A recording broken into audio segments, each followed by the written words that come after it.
I was the ATS lead of the Community-Acquired Pneumonia Practice Guideline update from 2025.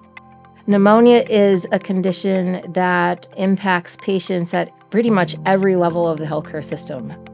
Because of that heterogeneity of pneumonia's severity, all the disciplines that really touch those patients has to be represented.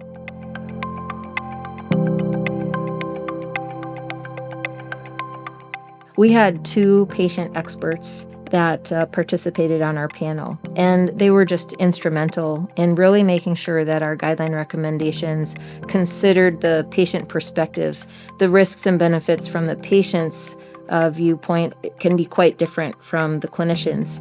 We made one recommendation around antibiotic duration in pneumonia, recommending shorter durations for patients who seem to improve rapidly. We also made a recommendation around withholding antibiotics, actually, for patients who had mild pneumonia and had a positive viral test. And for both of those recommendations, we really needed the patient's perspective on the experience of using antibiotics, dealing with the diagnosis that might be uncertain, dealing with the healthcare system. And so they really brought forth that the treatment around pneumonia is really a shared decision space, and we really needed to establish strong communication with our patients about the uncertainty of our evidence base, about contingency plans, and about keeping lines of communication open.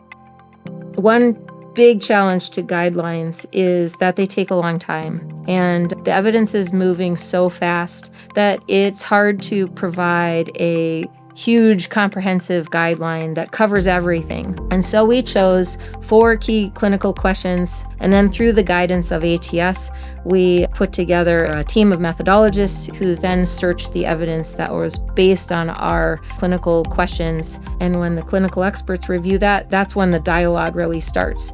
We really go over, the strength of that evidence, what it really means to our patients, and then we provided recommendations.